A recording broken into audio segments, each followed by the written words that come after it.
उजाले उनकी यादों के।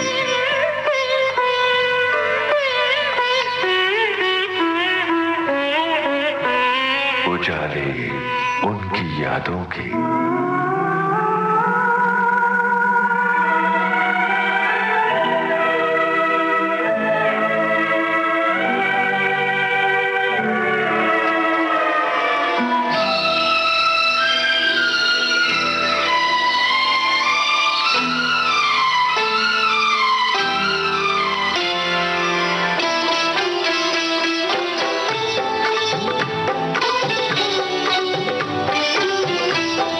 अभिनेता बेहद सरल सहज अभिनय के धनी, जिन्होंने अपने अभिनय से छोटे पर्दे और बड़े पर्दे दोनों को समृद्ध किया। जो पर्दे पर कभी कहते हैं, कहीं एक मासूम नाजुक सी लड़की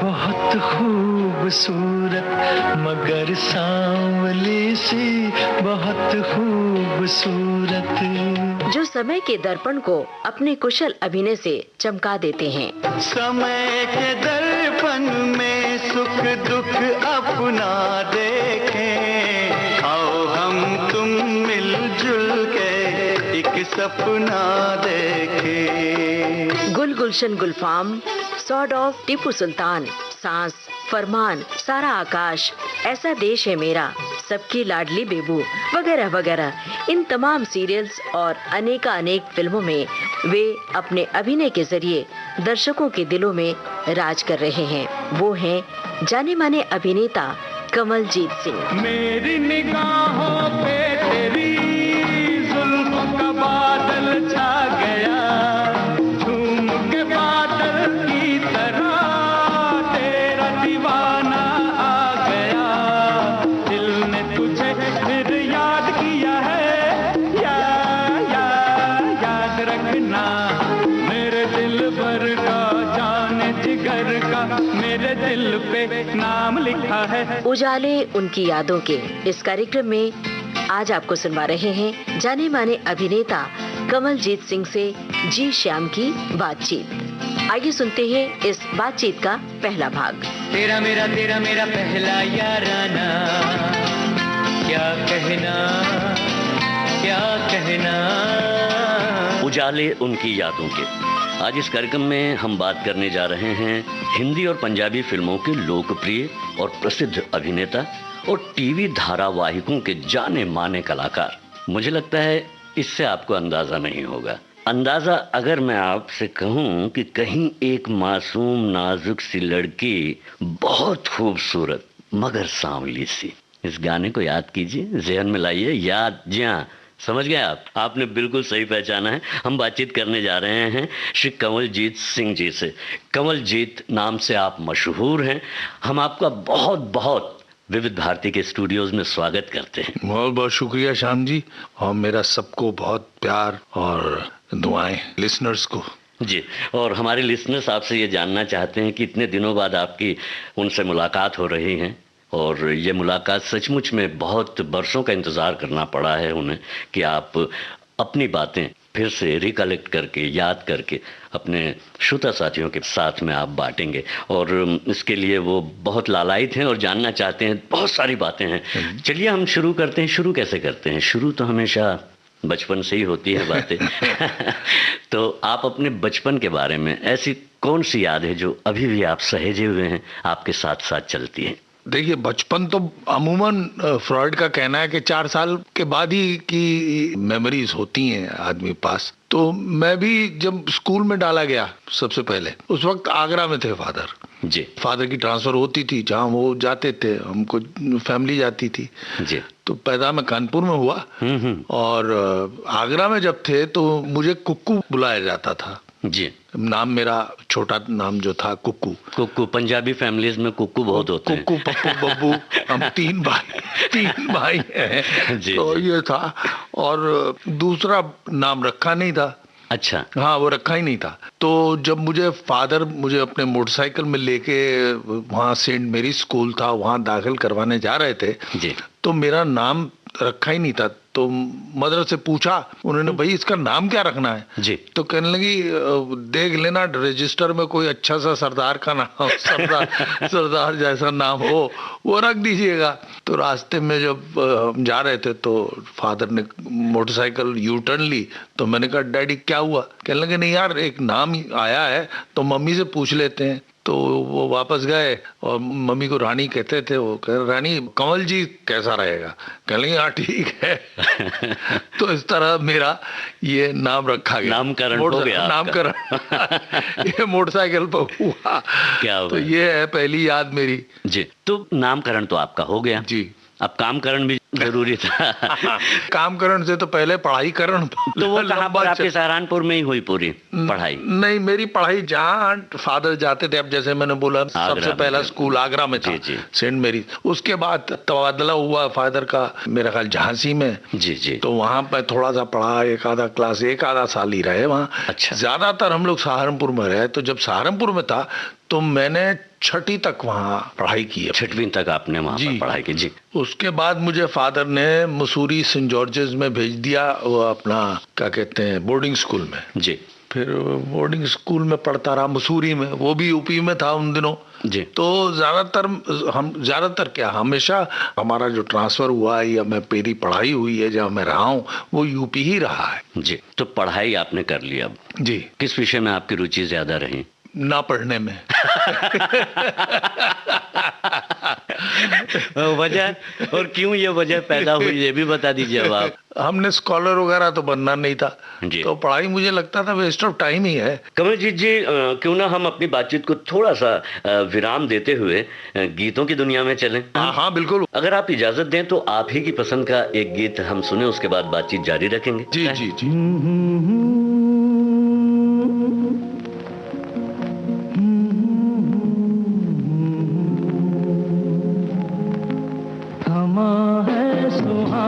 सुहाना नशे में जहां है, किसी को किसी की खबर ही कहाँ है।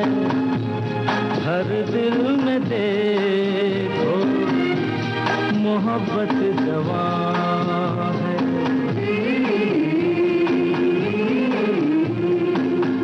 समा है सुहाना सुहाना,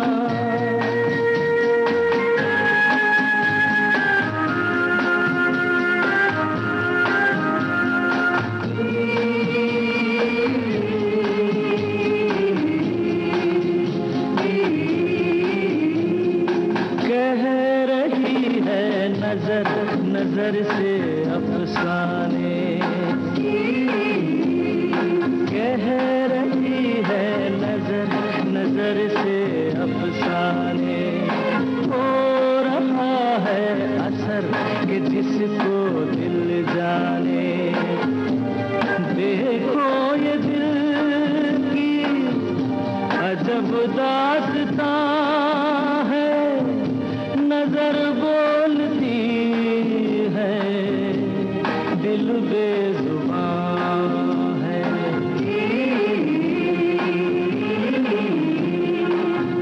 समा है सुहाना सुहाना,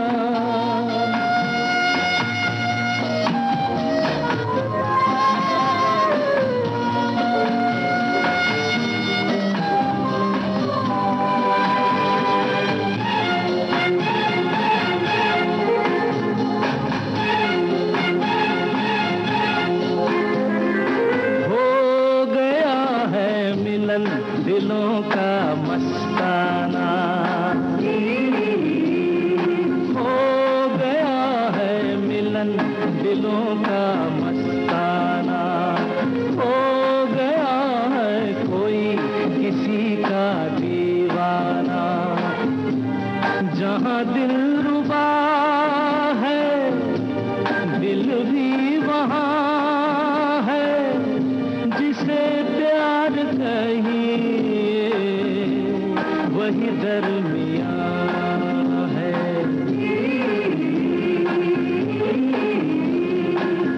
समा है सुहाना सुहाना, नशे में जहाँ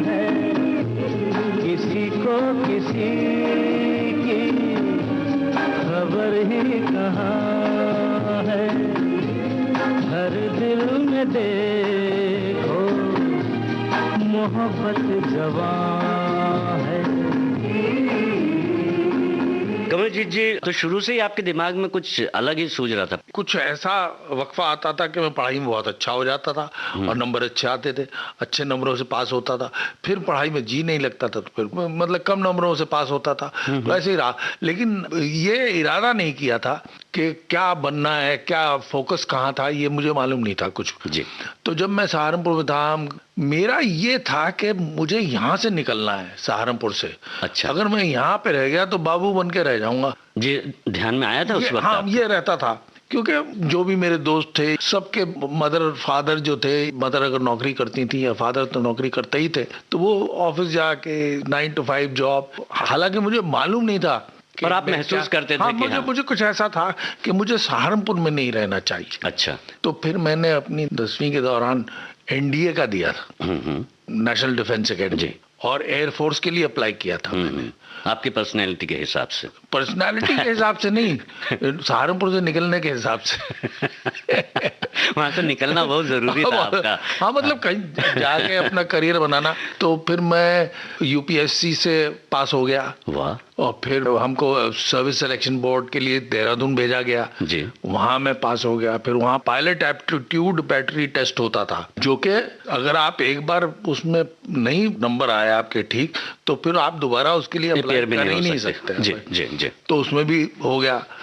तो वहां से हमको भेजते थे वो मेडिकल के लिए। जी। मेडिकल में हुआ ये कि मैं अपने राइट कान से कम सुनता था, तो उस वजह से मुझे उन्होंने कहा हम आपको डेस्क जॉब दे देंगे। अरे मैंने कहा यार मैं इसी से तो बच गया। मैं इससे तो भागता फिर रहा, मैं तो उड़ने आया था। आप मुझे बैठा रहे हैं कुर्सी पर। जी बिल्कुल। तो खैर वो इसलिए मैं वहां नहीं जा सका, पर उसके फायदे मुझे काफी हुए। जी। मतलब ना सुनने के। अच्छा। हाँ, इसके फायदे ये हैं कि जो आप बात नहीं सुनना चाहते वो तो दोनों कान से सुनने वाले भी कर सकते हैं। हाँ, लेकिन मेरा जेन्युइन मामला है। फिर मैंने डफरिन में भी ट्राई किया। डफरिन हमारे मर्चेंट नेवी होती थी जी। उन दिनों। हाँ। उसमें भी नहीं हुआ। फिर इवेंचुअली क्या हुआ कि हमारे एक दोस्त हैं रमेश दत्त, बहुत ही ज़हीन आदमी, वो head of department history professor भी रहे हैं जैन डिग्री कॉलेज हमारे बाद में। उन दिनों उनके घर में था तो एक फेमिना मैगजीन थी, उसमें मैं ऐसे ही आई वाज ब्राउजिंग थ्रू के देख रहा था, पन्ने पर लट रहा था, तो उसमें इसका फॉर्म था FTII का। अच्छा। तो मैंने उसको बहाना किया, मैंने कहा यार ये इसमें कुछ एक आर्टिकल है जिसको मैं पढ़ना चाहता हूँ, मैं ले जाऊँ घर? तो कहने ले जा। अब मैं बताना नहीं चाहता था कि मैं क्योंकि आपको मालूम छोटे शहर में अगर आपने कह दिया मैं हीरो बनने जा रहा हूँ और ना बन सके, फिर आप जीने के काबिल नहीं रहते। वो आपको जीने के काबिल नहीं छोड़ते हो। इतने ताने मारेंगे, इतना पीछे घूमेंगे। भाई हमारे यहाँ ऐसे किस्से हो भी चुके थे। अच्छा। हमारे सामने थे, एक देव साहब का बड़ा फैन था बेचारा, इतना बड़ा फैन था, बॉम्बे में धक्का खा के वापस आया था, फिर रिक्शा चलाने लगा था। तो बड़े जुल्म हुए इस करियर के पीछे। तो फिर मेरे फादर जो थे, जैसे हर फादर चाहते हैं कि भाई अच्छी नौकरी हो, IAS वगैरह में जाए लड़का। मैंने कहा कहाँ इतना पढ़ूंगा मैं। तो उनको सिर्फ ये था कि ऐसे तो मुझे भेज नहीं सकते थे बॉम्बे, उन दिनों FTII का नाम भी हो गया था। If you are a qualified man, वो कहते थे क्वालिफिकेशन है आपकी तो आप कहीं भी जाइए, मुझे कोई प्रॉब्लम नहीं। लेकिन ऐसे ही आप चले गए बॉम्बे और काम ढूंढ रहे हैं और किसी को जानते नहीं, हमारे पास इतने फाइनेंसेस भी नहीं है कि हम आपको वहाँ पे हाउस या कुछ अकोमोडेशन ये सब देखना पड़ता है ना। तो हम लोअर मिडिल क्लास के लोग हैं हम लोग। तो मैंने कहा नहीं, ये फॉर्म भर रहा हूँ मैं जी, अगर आ गया तो ठीक है। तो फादर ने कहा ठीक है। वो बड़े लिबरल किस्म के आदमी थे। वो इसलिए भी जाहिर है कि वो खुद बाल रखते थे लंबे, मेरे उन्होंने कभी नहीं रखे। हाँ, मैं जो चाहता था, जो हाँ शुरू से ही जो बच्चे चाहते थे वो उनको करने देते थे, क्योंकि आपके मॉरल्स, आपके एथिक्स किसी चीज से बंधे तो नहीं होते, वो तो अंदर होते हैं आपके, है ना। क्या बात। तो मैंने वो फॉर्म भरा और उन्होंने 3 तस्वीरें मांगी थी, और किस्मत से मेरा एक दोस्त था जी, जिसके अच्छा। बाप की फोटोग्राफी की दुकान थी। तो मैंने उसे कहा जब तेरे फादर बंद कर देंगे दुकान तो मैं आऊंगा खिंचवाने फोटो।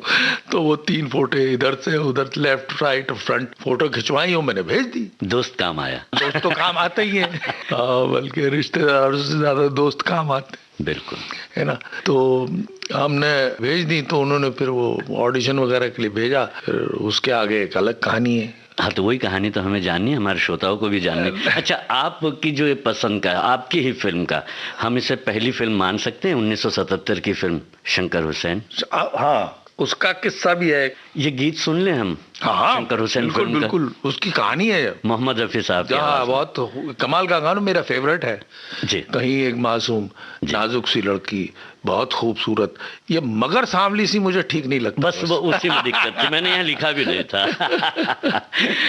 पर सांवला होना, सांवलापन तो खूबसूरत है भाई। हाँ, तो ये गीत सुन लेते हैं। जी, ये जी। बहुत ज्यादा खूबसूरत गीत है ये। कहीं एक मासूम नाजुक सी लड़की बहुत खूबसूरत,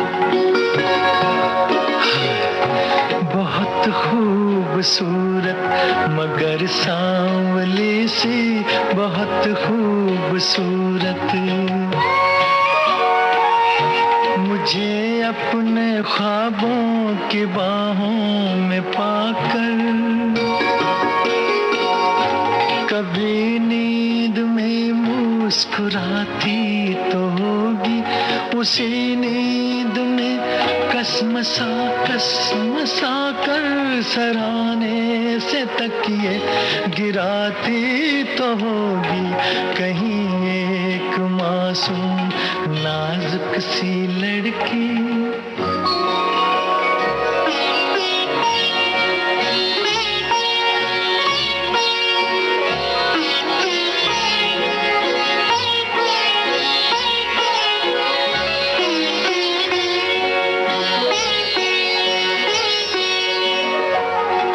वही ख्वाब दिन की मुंडेरों पे आके उसे मन ही मन में लुभाते तो होंगे। कई साज सीने की खामोशियों में मेरी याद से झनझनाते तो होंगे। वो बेसाख्ता धीमे धीमे सुरों में मेरी धुन में कुछ गुनगुनाती तो होगी। कहीं एक मासूम नाजुक सी लड़की।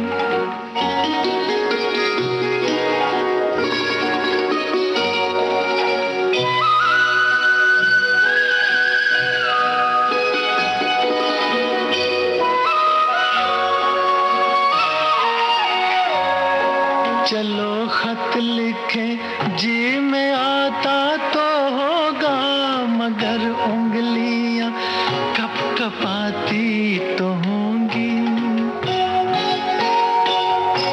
कलम हाथ से छूट जाता तो होगा, उमंगे कलम फिर उठाती तो होंगी। मेरा नाम अपनी किताबों पे लिख कर वो दांतों में उंगली दबाती तो होगी। कहीं एक मासूम नाजुक सी लड़की।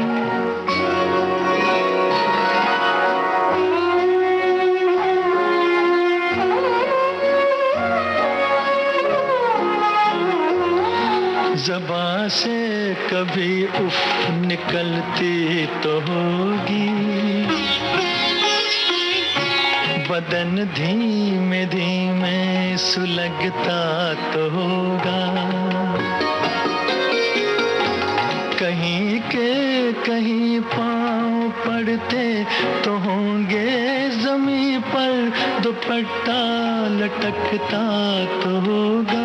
कभी सुबह को शाम कहती तो होगी, कभी रात को दिन बताती तो होगी। कहीं एक मासूम नाजुक सी लड़की बहुत खूबसूरत, मगर सांवली सी बहुत खूबसूरत। एक बार फिर स्वागत करते हैं उजाले उनकी यादों के इस कार्यक्रम में आप सभी श्रोताओं का भी और अभिनेता कमलजीत जी का भी। कमल जी, इस गीत को सुनने के पहले आपने कहा कि इससे जुड़ी हुई एक कहानी है, तो वो कहानी हम सुन लेते हैं आपकी जुबानी। हाँ, फिर इंस्टीट्यूट में मेरा दाखिला हो गया जी। वो भी एक अलग कहानी, कैसे हुआ। हम लोग दिल्ली से गए थे, क्योंकि हम शंकर हुसैन की बात कर रहे हैं, वहीं पहुंचता हूँ जी। शंकर हुसैन में क्या हुआ कि कमाल साहब की साहबजादी, कमाल अमरोही जी, कमाल अमरोही साहब की साहबजादी थी, जिनको हम बिटिया बोलते थे, तो वो वहां पे आई थी। उनकी कोई फ्रेंड थी वहां पे इंस्टीट्यूट में उस वक्त। अच्छा। हाँ, तो हमारे इंस्टीट्यूट में फिल्में तो चलती रहती थी जी। वो थिएटर से 3, और हम लोग फिल्में तो बहुत देखते थे, फिल्में ही तो मैं भी देख रहा था जी। और मेरी आदत थी जवानी के लिहाज से, मैं कमेंट बहुत करता था और मजाक करता था, जो भी स्क्रीन पे चल रहा हो ये वो, तो लोग भी आसपास कुछ शू करते रहते थे, कुछ खुश भी होते थे। तो ये इनको बड़ा अच्छा लगा, ये लड़का कौन है। तो वापस गई, ये बाद में बात पता लगी कि वो कमाल साहब को मिली और कहने लगी आपका हुसैन मिल गया है। क्या बात है। हाँ, कहने कौन, कहने लगे इंस्टीट्यूट में एक लड़का है कमलजीत। वो बिल्कुल मतलब उनको तो मालूम थी कहानी बिटिया को, तो उन्होंने कहा वो जैसा आपने कैरेक्टर लिखा वो वैसा ही कैरेक्टर है, बिल्कुल बहुत मजेदार, खुले दिल का, बहुत हंसी मजाक करने वाला। जब मैं पास आउट हो गया तो फिर मुझे बुलाया कमाल साहब ने और कहा कि भाई ये हम क्विकी बना रहे हैं। और ये पहले बना रहे थे फिरोज खान और संजीव कुमार के साथ। अच्छा। शंकर हुसैन। अच्छा। हाँ, वो बनी नहीं उस वक्त, तो मेरी किस्मत में थी। तो कहने लगे क्विकी बना रहे हैं। उन दिनों क्विकी का नया नया फैशन चला था कि भाई जल्दी फिल्म बना के, उससे पहले बनाई थी इन्होंने पाकीज़ा 15 साल में, और इनकी क्विकी को भी 3 साल लगे। तो फिर वो मेरा सिलेक्शन हुआ और वो फिल्म की, बड़ा मजा आया। एक्चुअली मुझे ये फिल्म पहले मिली थी, लेकिन रिलीज सेकंड हुई, क्योंकि इसके बाद जो मुझे मिली वो एकदम बन गई दास्तान लैला मजनू। वो एकदम बन गई, वो रिलीज भी हो गई। और रिलीज वो पहले हुई। इसी फिल्म का एक गीत सुन लें क्या? हाँ बिल्कुल। पुकारती है मोहब्बत, पुकारती है मोहब्बत, करीब आ जाओ, करीब आ जाओ। तुम ही तो हो मेरी जन्नत, तुम ही तो हो मेरी जन्नत, करीब आ जाओ, करीब आ जाओ।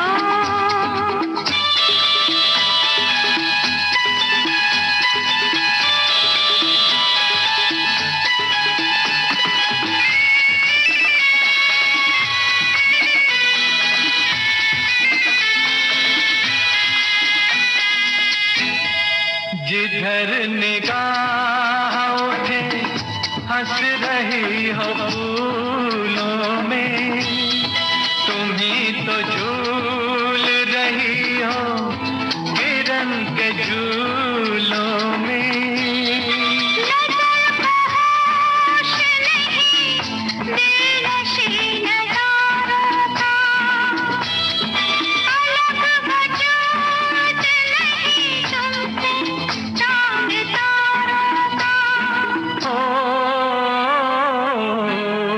बरसते हुस्न की सूरत, करीब आ जाओ। तुम ही तो हो मेरी जन्नत, तुम ही तो हो मेरी जन्नत, करीब आ जाओ, करीब आ जाओ।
से फिर हम थोड़ा सा फिर पीछे चलते हैं, एफटीटीआई कैसे पहुंचे आप? अब ये था कि मुझे ये तो मालूम नहीं था कि एक्टिंग होती क्या है। उसके पहले आपने कभी थिएटर वगैरह कुछ नहीं किया। गाना वगैरह कुछ गाने नहीं, की कुछ कोशिश, नहीं। पेंटिंग वगैरह, पढ़ना लिखना, किताबें पढ़ना? नहीं, बस मैं देवानंद की फिल्में अकेले देखता था, उनका बड़ा फैन था, और जब रात का शो देखता था और पूरे रास्ते देवानंद की तरह चल के आता था वापस घर तक। क्या बात हाँ, है। तो वो मैं फैन था। तो मैंने जो ऑडिशन आया उनका, तो 1-1.5 पन्ने का था, वो मैंने रट लिया। देवानंद साहब की तरह मैं उसको बोलता था।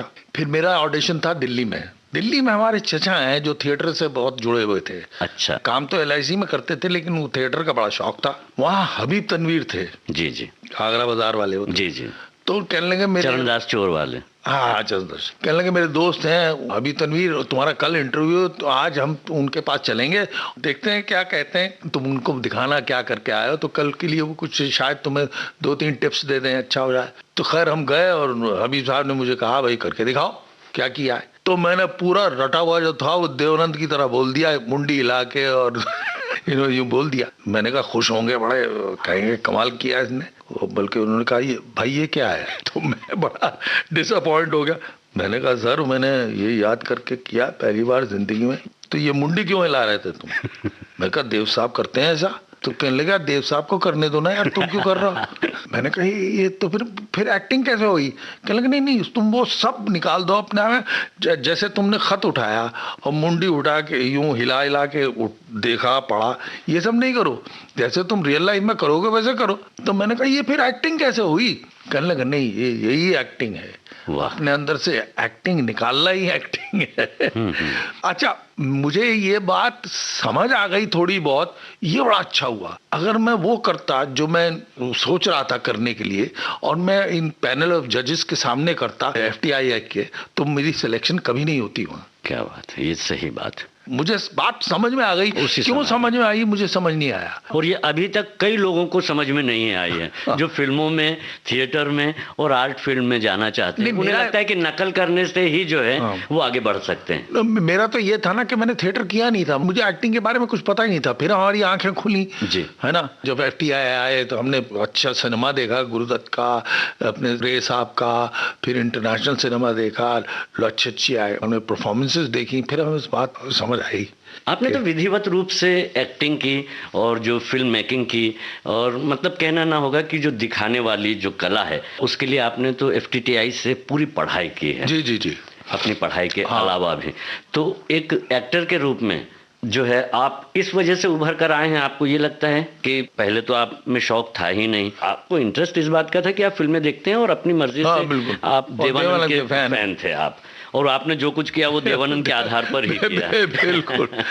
पर जब आप वहां गए तो इंस्टीट्यूट में आपने बहुत कुछ हासिल करना है ये सोचा, या फिर अपने आप वो हासिल होता गया और उससे आपको कुछ लाभ बाद के दिनों में मिला, ऐसा लगा आपको? फिर मेरे साथ कुछ ऐसा हुआ है जो बड़ी अजीब बात है, जो मुझे समझ नहीं आती, और जो मुझे समझ तो आती है मगर मुझे एक्सप्रेशन नहीं उसका मिलता उस बात का जी। वो बात ये है कि जब भी मैं कहीं जाता हूँ उस वक्त जो एक्सपीरियंस हो रहा होता है वो सिर्फ सबकॉन्शियसली होता है मेरे साथ, देख नहीं सकता उस वक्त, उसको महसूस नहीं कर सकता कि ये इस वक्त गुजर रही है, ये गुजर रहा है। जैसे मेरे साथ जो मैंने पढ़ाई की सेंट जॉर्जेस में, मसूरी में, उस वक्त मैं बड़ा वहाँ पे तंग आ गया था, क्योंकि बोर्डिंग स्कूल में बच्चा जो भेजा जाता है वो तो थोड़ा सा तंग आ जाता है, लेकिन मुझे उसके फायदे बाद में बड़े हुए। एक डिसिप्लिन जो आया लाइफ में, एक जो इंडिपेंडेंट हुआ हूँ मैं, वो अपने बोर्डिंग स्कूल की वजह से हूँ। फिर उसके बाद यहाँ पे जो मैंने किया है, हमारे रोशन तनेजा सर हैं जिनका मैं उम्र भर भारी रहूँगा। मतलब हम तो कुछ भी नहीं थे, जो उन्होंने हमें सिखाया है, जिस प्यार से सिखाया है, वो काम आया है बाद में, और उस वक्त नहीं समझ आ रही थी बात बाद में समझ आई। मतलब आप सीखने के इरादे से सीखना नहीं चाहते, आप उसमें बहते हैं। हाँ। आप जो प्रवाह है उस प्रवाह में बहते चले जाते हैं, और वो जो अनुभव रहता है वो यकायक आपके अंदर बस जाता है, बैठ जाता है, और जब स्थितियां आती हैं तो वो अनुभव निकल कर बोलता है, एक्ट करता है। देखिए आप मानते हैं, आज आपने ये एक्सप्लेन कर दिया मुझे, मैं नेक्स्ट टाइम यही बोलूंगा, क्योंकि मुझे समझ ही नहीं आती थी मैं इस अपने एक्सपीरियंस को कैसे बयान करूं, तो आपने सही बयान किया है। तो है तो वही बात, बिल्कुल, क्योंकि आप एडॉप्ट करते नहीं जाते हैं, अपने आप वो होता जाता है सबकॉन्शियस, और जैसे वो होता जाता है और जब स्थितियां आती है अपने आप निकल जाता है, बिल्कुल, और बड़े प्यार से निकलता है, और पुख्ता ढंग से निकलता है, और उसका रिएक्शन भी लोगों का जब देखते हैं लोग तो उन्हें भी अच्छा लगता है। जी। तो ये बात आपने महसूस की और यही आपके अंदर की खासियत है। अब हमारी बातचीत तो जारी है ही, लेकिन कुछ गीत जो हैं जो आपसे जुड़े हुए हैं, आपकी फिल्मों से जुड़े हुए हैं, उनकी ओर रुख करते हैं। जी। अशांति, ये फिल्म भी आपकी एक लोकप्रिय फिल्मों में से एक है। इस फिल्म का एक गाना हम आपको सुनवाते हैं और अपने साथियों को भी सुनवाते हैं। ना तुझसे ना मुझसे, ओए ना मुझसे ना तुझसे, हमसे है ये दुनिया।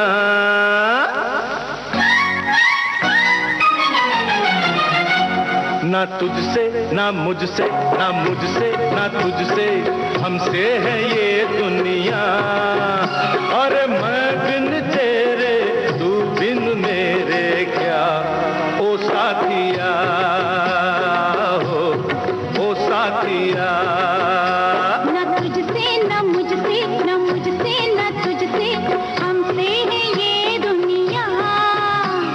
मैं बिन तेरे तू बिन मेरे क्या, ओ साथिया हो, साथिया।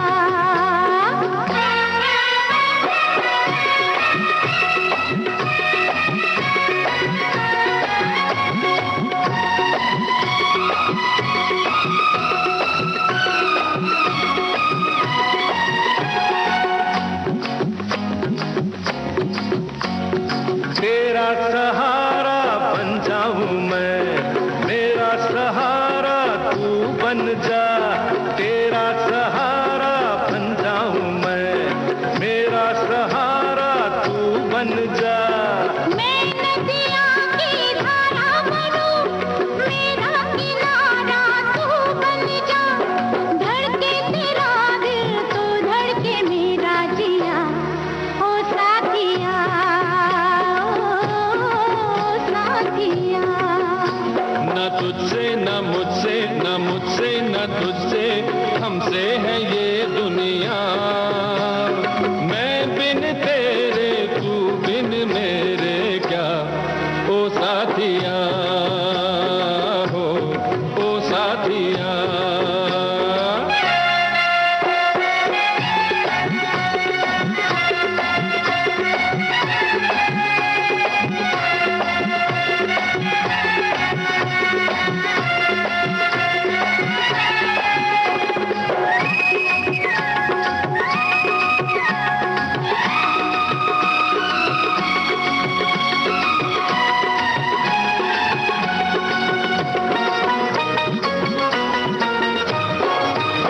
ओ मेरे बिना ये किस काम की, इसके बिना मैं किस काम का। अरे मेरे बिना ये किस काम की, इसके बिना मैं किस काम का।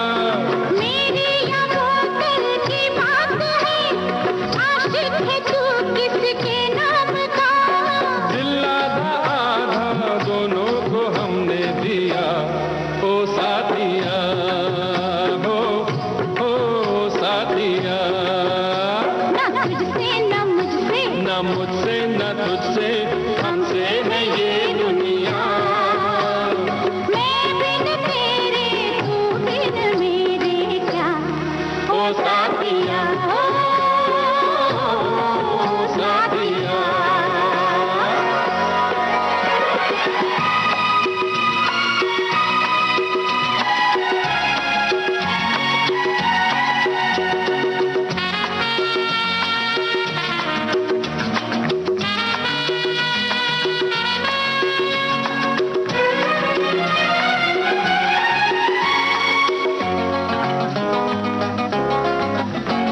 ना तुझसे ना मुझसे, ना मुझसे ना तुझसे, हमसे है ये दुनिया। और मैं बिन तेरे तू बिन मेरे क्या, ओ साथिया हो, ओ साथिया।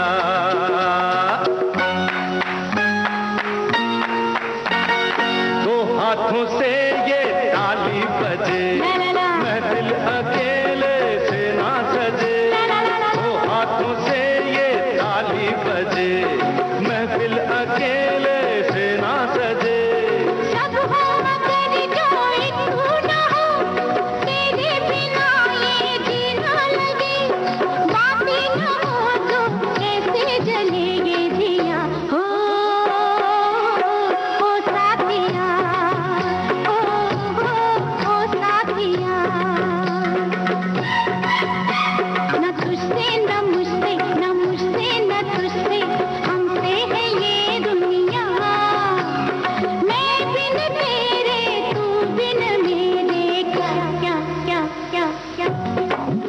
अभिजीत जी, इतने सारे किरदार, हर तरह के किरदार आपने निभाए हैं फिल्मों में। कभी आप मेजर बने हैं, कभी आप, मतलब कितनी सारी। तो ये तमाम चीजें आप याद करके या उनके जैसा इमिटेट करके, उनके जैसी नकल करके नहीं करते आप। जो कुछ आपके जीवन में गुजर रहा है उसको जब आप किरदार में घुसते हैं तब वो निकलता है। पर उसके लिए कुछ तैयारी तो करते ही होंगे ना आप, जब किरदार अलग अलग मिलते हैं। आप जो हैं फिजिकली जो नजर आते हैं वो तो आते ही हैं, बाकी मेकअप हो जाता है, ड्रेसअप हो जाता है, बाकी की बहुत सारी स्थितियां फिल्मों में अलग तरह से प्रेजेंट की जाती हैं। लेकिन आप व्यक्तिगत रूप से किसी भी एक रोल को करने के लिए कैसी तैयारी करते हैं? देखिए, अगर तो ये रियल लाइफ कैरेक्टर है तो उसके बारे में पढ़ता बहुत हूँ। अब जैसे मैंने प्ले किया था गालिब, तो उसके बारे में पढ़ा बहुत, उनकी पोएट्री पढ़ी। अच्छा, मैं बताना भूल गया कि मुझे एक बात का हमेशा शौक रहा है जी। सहारनपुर से छोटा होता था, मैं 15 साल का था जी। तो मैं गालिब का पूरा दीवान आपको वर्ड बाय वर्ड सुना सकता था, मुझे इतना शौक था। कुल मिलाकर आप एक अच्छे स्टूडेंट थे, पर आप वो बनना नहीं चाहते, तो हीरो ही बनना चाहते थे और आप बने। नहीं, मैं बनना नहीं चाहता था हीरो। नहीं, अंदर से आपके अंदर था वो, इस वजह से, क्योंकि पढ़ाई लिखाई में तो आप अच्छे थे। अब देखिए ना, अगर मैं एनडीए में चला जाता तो फिर मैं सुन सकता। इस कान ने मुझे वहां से महरूम रखा। लेकिन सर, आप नहीं सुन पा रहे थे, वो तो ठीक है, लेकिन इसी कान की वजह से देखिए, आप मानते हैं खुद कि लोग फिर आपको सुनने लगे। जैसे अभी हमारे श्रोता आपको कितने प्यार से सुन रहे हैं। और सबसे खास बात यह कि कितनी आत्मीयता के साथ आप अपनी तमाम उन कमियों को भी बताते चले जा रहे हैं, और अपनी खासियत को तो क्या बताएं, क्योंकि सभी जानते हैं आप घर घर में प्रसिद्ध हैं, और आज से नहीं, बरसों से लोग आपको देखते हैं, चिन्हते हैं, पहचानते हैं, आपसे मोहब्बत करते हैं। यही वजह है कि आज तक आप एक्टिव तरीके से फिल्मों में, टेलीविजन पर और थिएटर में भी आप जुड़े हुए हैं। और ये जो आपकी ऊर्जा है, जो आपका ये एक ढंग है जो नेचुरल रहने का, बस यही आपको हमेशा सक्सेस भी दिलाता है और आपको बहुत खुशी भी देता होगा। आप खुश होते हैं अपनी पुरानी फिल्में देखकर, या फिर हम उसमें कुछ कमियां ढूंढते हैं? नहीं, मैं देखता नहीं, मुझे कमियां तो नजर आती हैं साहब। आदमी ग्रो ही करता है, अगर थोड़ा सा भी सही इंटेलिजेंट आदमी है तो वो हमेशा ग्रो करता है जी। और जो ग्रो करता रहा है वही टिकता है यहाँ। ये बात तो सही है। जो स्टैग्नेंट हो गया, जो एकदम रुक गया जी, फिर क्या फायदा। अच्छा, आपने जीवन धारा 1982 में की थी जी। और इसमें रेखा जी थी, राज बब्बर जी थे, राकेश रोशन जी थे, अमोल पालेकर जी थे और कमलजीत जी थे। तो आप 77 में जब आए, जब उसके पहले जो फिल्म आपकी रिलीज हुई थी दास्तान लैला मजनू, तो जीवन धारा में आपको लगभग उस समय की जो धारा चल रही थी फिल्मों की, लगभग सभी लोग थे उसमें जो लोकप्रिय भी थे या हो रहे थे। तो इतने सारे किरदारों के साथ कह लीजिए, या जो एक्टर्स थे उनके साथ जब आप काम कर रहे थे और एफटीटीआई से निकल कर आप आए थे, तो कैसा महसूस कर रहे थे आप? एक कंपटीशन का भाव था उनके साथ, या मुझे कुछ अलग करके दिखाना है सबके बीच में? क्योंकि बहुत सारे मल्टी स्टारर फिल्म थी वो, बहुत सारे लोग थे उसमें। तो जीवन धारा आपको याद आ रही है वो फिल्म? जीवन धारा इसलिए भी याद है कि मैं सत्ते पर सत्ता की शूटिंग कर रहा था कश्मीर पे, और वहाँ शूटिंग खत्म हुई, उसके बाद सीधा हैदराबाद में गया, आई फ्लू टू हैदराबाद, वहाँ पे जीवन धारा की शूटिंग थी। अच्छा, क्योंकि बेसिकली वो जो है अडॉप्ट की हुई फिल्म साउथ इंडियन फिल्म। अच्छा। और जैसा कि मैंने पहले बताया है कि मैं कोई ये प्लान नहीं करता, मैंने लाइफ में कभी कुछ ज्यादा प्लानिंग नहीं की, और मिलता गया और करता गया और मिलता गया और करता गया। बस ये है कि ऊपर वाला काइंड रहा है, चलती रही है जिंदगी बस। इसी फिल्म का एक गीत सुन लें क्या? हाँ बिल्कुल।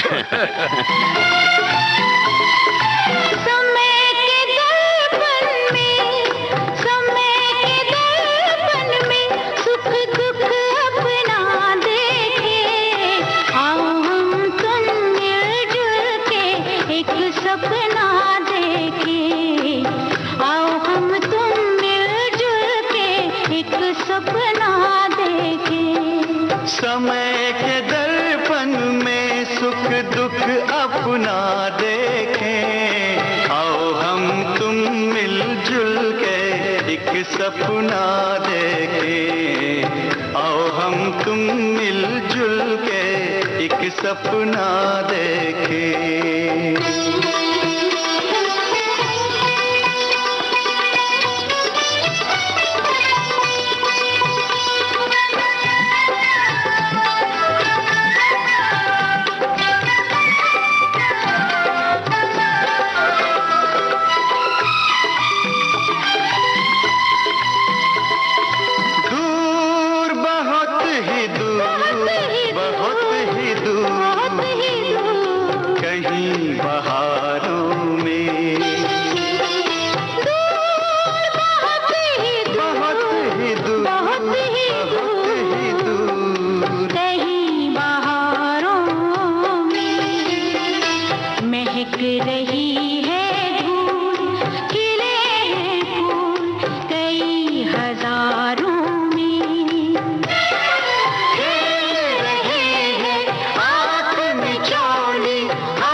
के पहले सावन में, समय के दर्पण में, समय के दर्पण में सुख दुख अपना देखे, आओ हम तुम मिलजुल के एक सपना देखे, आओ हम तुम मिलजुल के एक सपना देखे।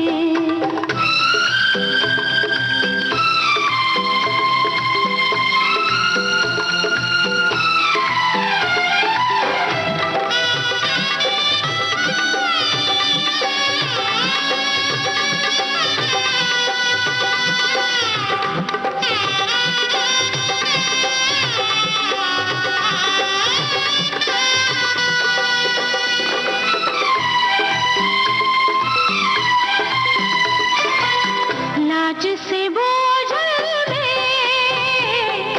लाज से बोझल में नहीं है चैन, मिलन की बेला है, लोग गई है साथ भरी बारात, जिया अकेला है, उतर रही है मेरी डोली, ओ हम जोली आशाओं के आंगन में, समय के दर्पण में, समय के दर्पण में सुख दुख अपना देखें, आओ हम तुम मिलजुल के एक सपना देखें, आओ हम तुम मिलजुल के एक सपना देखें।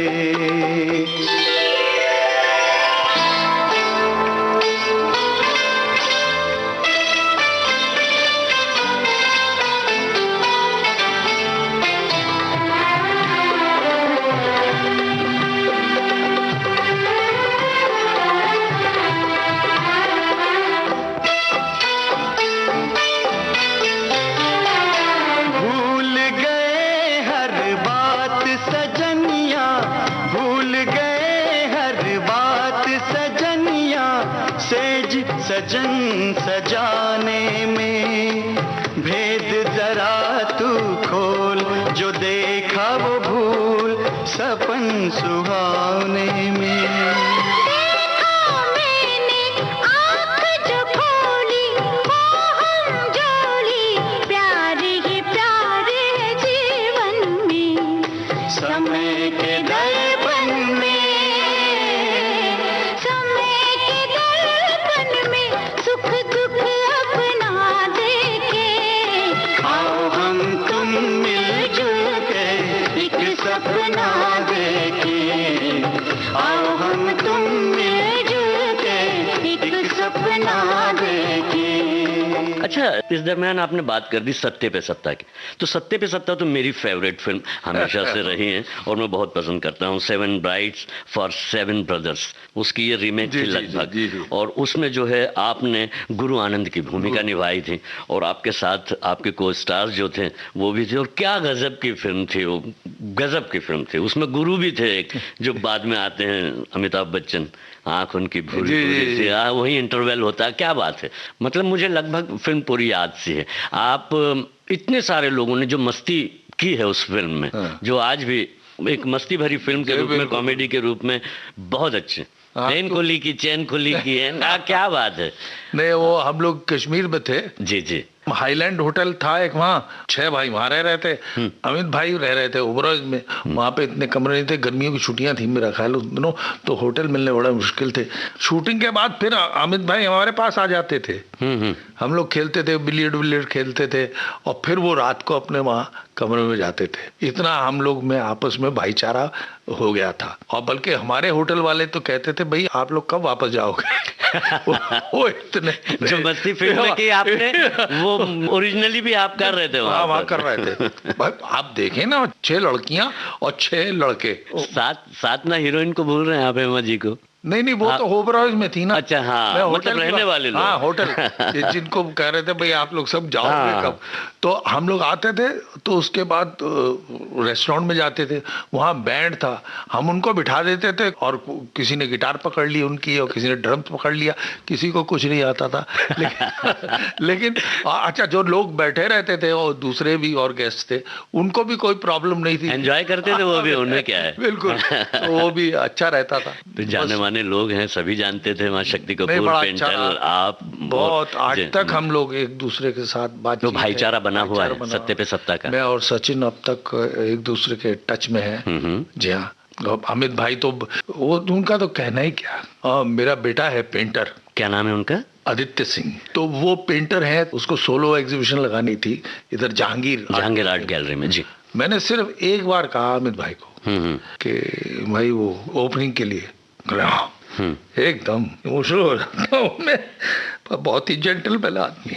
अमित जी को लेकर आप इमोशनल हो गए, निश्चित रूप से बहुत सारी यादें आपकी जो है उनके साथ जुड़ी हुई हैं। उनके साथ भी है, जिसके साथ भी है, जो अच्छा आदमी है, जो जिसने दिल को छुआ है इस जर्नी में, इस सफर में, जो जिंदगी का सफर है, वो तो याद रहता ही है ना। और अच्छी तरह से याद रहे, ये अच्छी बात होती है। और एक अच्छे रूप में आप उन्हें याद कर रहे हैं, इससे अच्छी बात और क्या हो सकती है। इसी फिल्म का एक गीत सुन लें क्या? हाँ बिल्कुल। सत्ते पे सत्ता फिल्म का ये गीत सुनते हैं। जिंदगी मिलके बिताएंगे, हाले दिल गा के सुनाएंगे, हम तो सात रंग हैं, ये जहां रंगी बनाएंगे। जिंदगी मिलके बिताएंगे, हाले दिल गा के सुनाएंगे, हम तो सात रंग हैं, ये जहां रंगी बनाएंगे।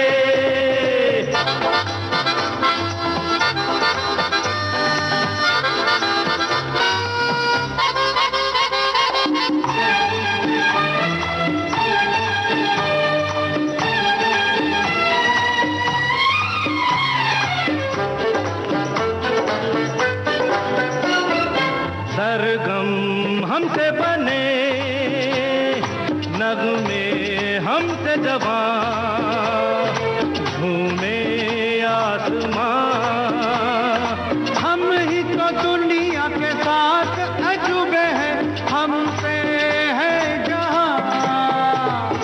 सरगम हमसे बने, नगमे हमसे जवां, झूमे आसमां, अरे हम ही तो दुनिया के साथ अजूबे हैं, हमसे है जहां।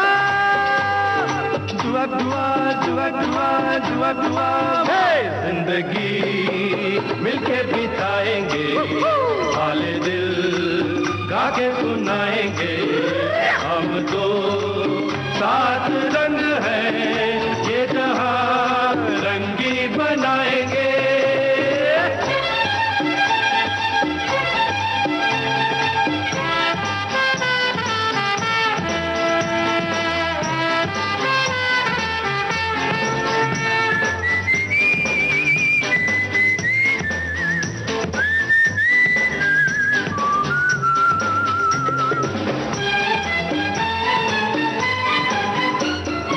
खुशियाँ बांटेंगे हम, हर गम मिल के सहें, फिर क्यों आंसू बहें, और पल के सहारा एक दूसरे का यूं ही चलते रहे। खुशियाँ बांटेंगे हम, हर गम मिल के सहें, फिर क्यों आंसू बहे, पल के सहारा एक दूसरे का यूं ही चलते रहे। जुआ जुआ जुआ जुआ जुआ जुआ, जिंदगी मिलके बिताएंगे, हाले दिल गा के सुनाएंगे, हम तो सात रंग है, ये जहां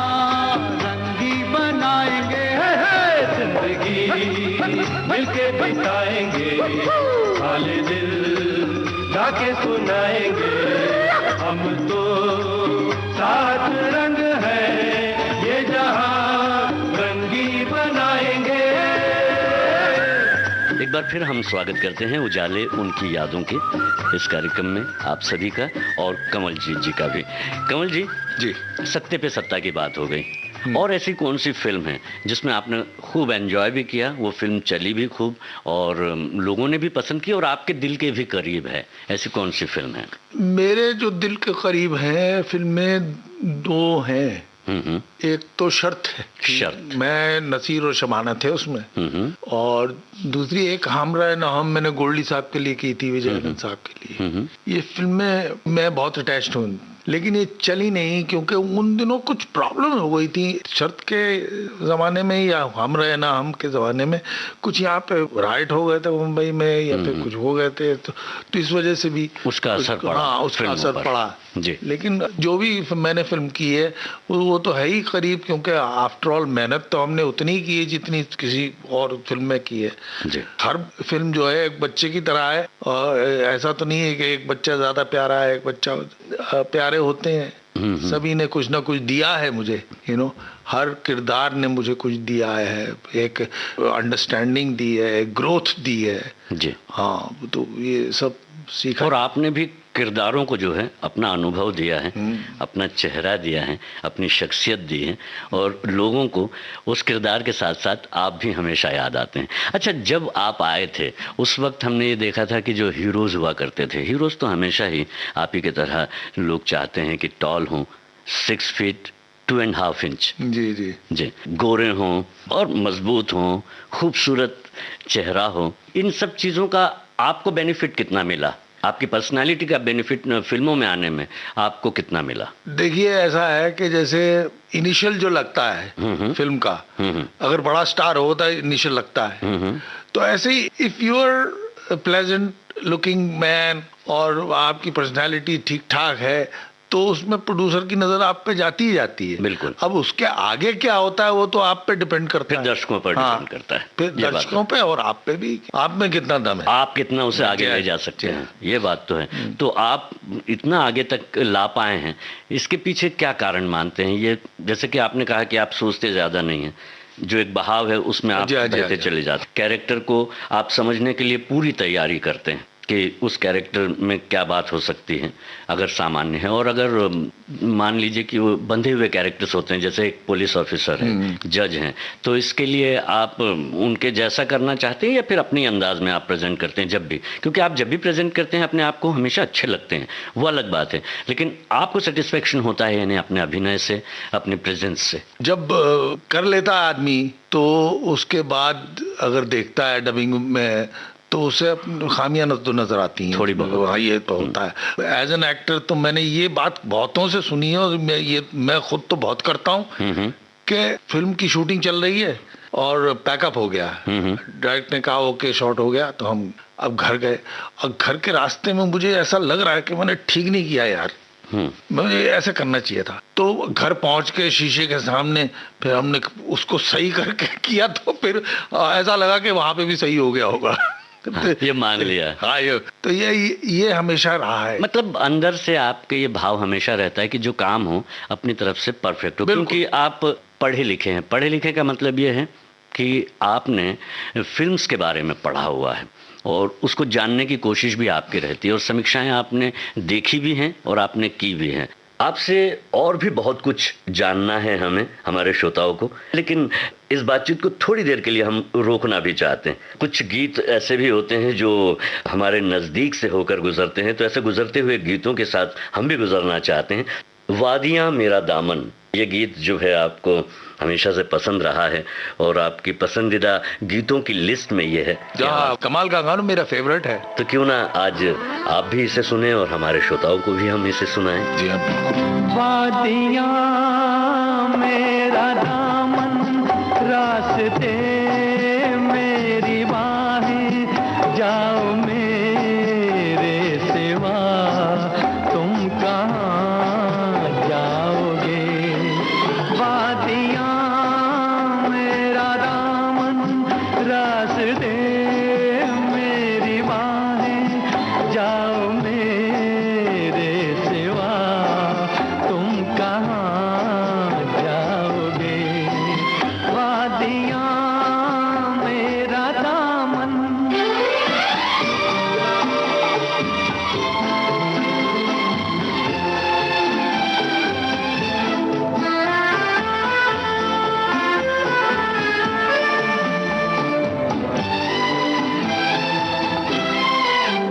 जब चुराओगे तन तुम किसी बात से,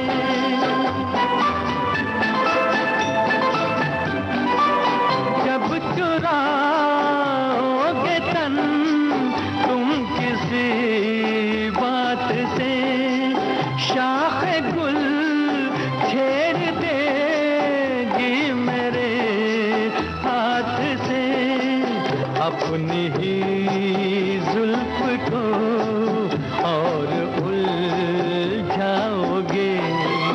वादियाँ मेरा दामन, रास्ते मेरी बाहें, जाओ मेरे सिवा तुम कहाँ जाओगे। वादियाँ मेरा उजाले उनकी यादों के इस कार्यक्रम में अभी आप सुन रहे थे जाने माने अभिनेता कमलजीत सिंह से जी श्याम की बातचीत। आज आप सुन रहे थे इस बातचीत का पहला भाग। इसका दूसरा भाग हम आपको सुनवाएंगे अगले हफ्ते। चलने से पहले आपको बता दें, इस कार्यक्रम में तकनीकी सहयोग विनायक तडवलकर का। विविध भारती की ओर से इसे आपकी सेवा में प्रस्तुत किया जुबैर खान ने। उजाले उनकी यादों की।